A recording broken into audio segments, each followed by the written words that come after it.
साथियों, जय हिंद, जय भारत। मैं मदन लाल आजाद, संयोजक संस्थापक all India bike board taxi union. आज दिनांक 25 जुलाई 2020 को आपके समक्ष प्रस्तुत हूं राजधानी दिल्ली से एक खास अपील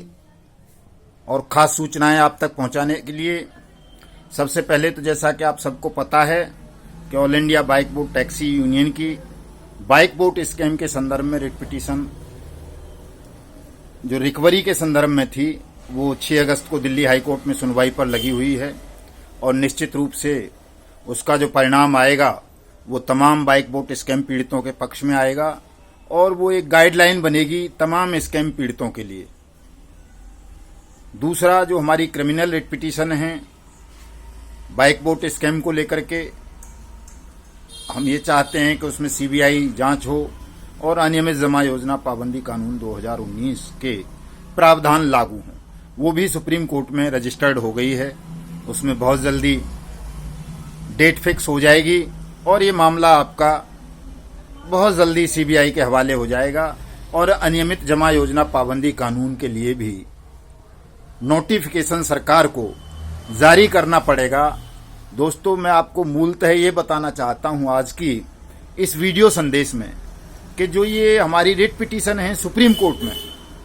और जो हम ये बार बार अनियमित जमा योजना पाबंदी कानून 2019 की बात करते हैं, वो क्यों करते हैं? वो इसलिए करते हैं कि यदि अनियमित जमा योजना पाबंदी कानून 2019 लागू हो जाता है हमारे देश में तो दोस्तों इससे सभी लोगों को बहुत बड़ा फायदा हो जाएगा। जैसे न केवल बाइक बोर्ड स्कैम पीड़ित, hello taxi, top ride, Radha Madhav corporation limited के लोग, अपना साइंस सिटी के, कैची पिक्सल के, ब्लू फॉक्स मोशन के, गो बाइक, गो राइड, हमारा वाहन, हमारा सारथी, ये इस तरह के जितनी भी चीजें हैं, ये जितनी भी ठग कंपनियां हैं हमारे देश में, चाहे वो वर्तमान में चल रही हैं या बंद हो चुकी हैं,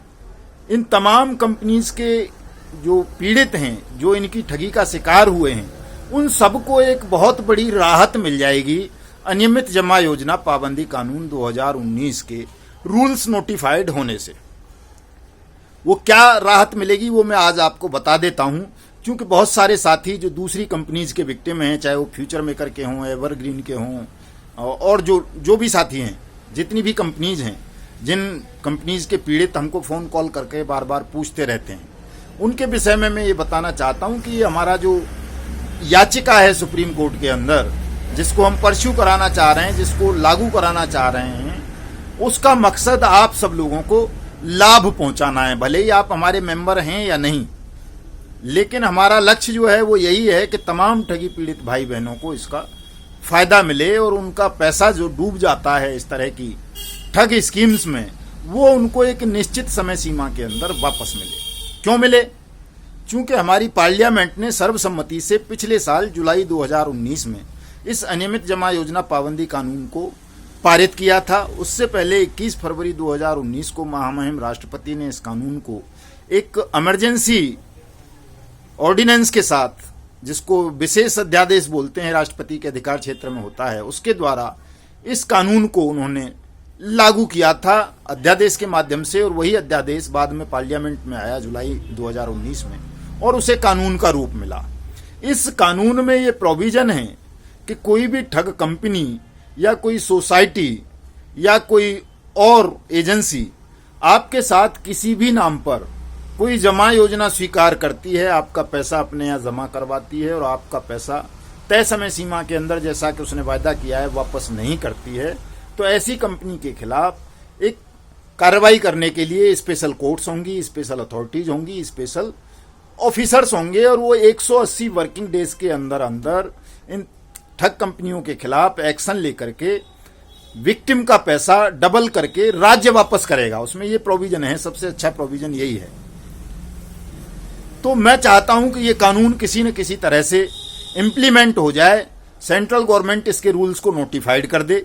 स्पेशल कोर्ट्स का गठन कर दे, स्पेशल अथॉरिटीज अपॉइंट कर दे, ताकि हमारे तमाम पीड़ित भाई बहन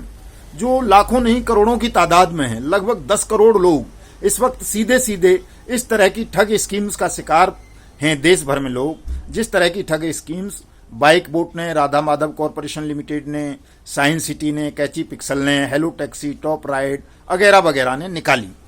और मेरा लक्ष्य यही है दोस्तों, चूंकि सबके लिए अलग अलग लड़ेंगे, बहुत लंबा समय गुजर जाएगा, पता नहीं तब तक कितने लोग आत्महत्या कर चुके होंगे। चूंकि आप सबको पता है कि अकेले बाइक बोट स्कैम में हमारे 2 लाख से ज्यादा तो सैनिक भाई फंसे हुए हैं, जिनमें से हजारों सैनिक भाई अब तक आत्महत्या कर चुके हैं। बहुत रोना आता है, बहुत दुख होता है, बहुत क्रोध आता है। रात को भी 2-3 सैनिक भाइयों के मैसेज ऐसे आए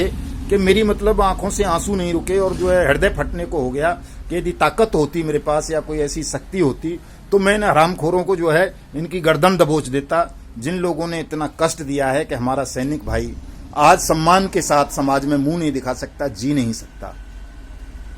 उसका पैसा छीन लिया इन लोगों ने,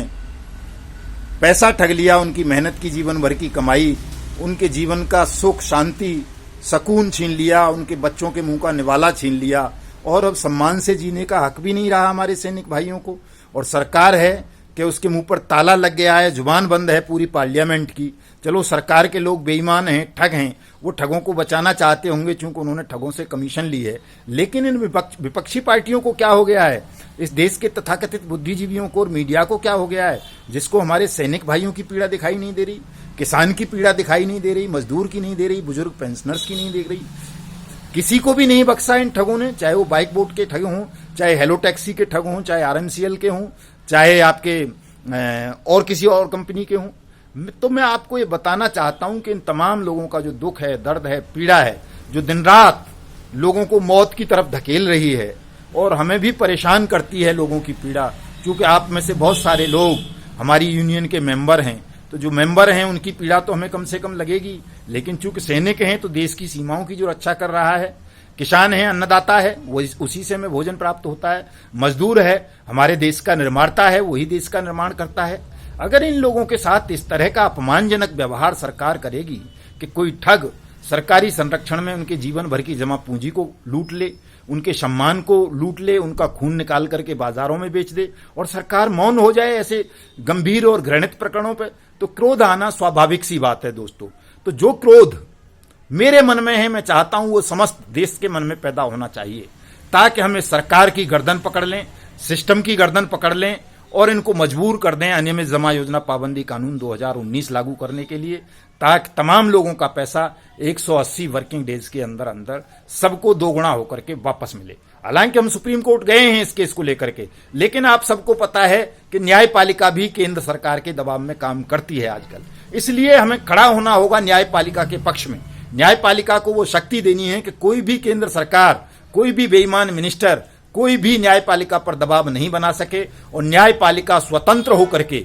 एक फैसला दे इस कानून के विषय में, इन ठगों की CBI जांच कराने के विषय में। इसलिए साथियों, आप सबका सहयोग चाहिए मुझे। आप चाहे किसी भी कंपनी के विक्टिम हैं, आप all India bike boat taxi union के साथ जुड़िए, मेंबरशिप लीजिए, आइए, आपका सबका स्वागत है इस देश की खुशहाली के लिए, इस देश को ठगमुक्त बेईमान रहित राष्ट्र के रूप में निर्मित करने के लिए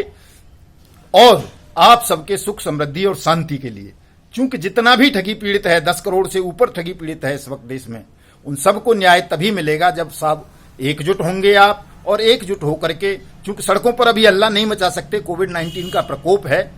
इसलिए थोड़ा सा बच के रहेंगे। लेकिन सोशल मीडिया पर, ट्विटर पर, यूट्यूब पर, फेसबुक पर, व्हाट्सएप पर धुआं उठा दो जम के। हमारा जो हैशटैग चल रहा है 2 लाख सैनिकों से ठगी, इसको जम के जो है ट्विटर पे रीट्वीट कीजिए, ट्वीट कीजिए, फेसबुक पे कीजिए, व्हाट्सएप पे कीजिए, सब जगह धुआं उठा दो, ताकि सरकारों के कान फट जाएं और उन्हें लगे कि अगर हमने इनकी मांग को स्वीकार नहीं किया, इस न्यायपूर्ण आवाज को दबाने का प्रयास किया, तो ये आवाज उनकी सत्ता को, उनके साम्राज्य को उखाड़ फेंकेगी। दोस्तों, यही अपील करना चाहता था मैं आज के इस वीडियो संदेश के माध्यम से। आपको बताए दे रहा हूं कि विदिन 15 डेज, 15 अगस्त तक, नहीं तो 15 अगस्त से अगले हफ्ते में राधा माधव कॉरपोरेशन लिमिटेड के ठग अरेस्ट हो जाएंगे, हेलो टैक्सी के ठग अरेस्ट हो जाएंगे, बाइक बोट के बहुत सारे ठग अंदर हैं जो बचे हुए हैं, उनको भी अरेस्ट करवाएंगे। ये मामला CBI को हम भिजवाएंगे। जय हिंद, जय भारत।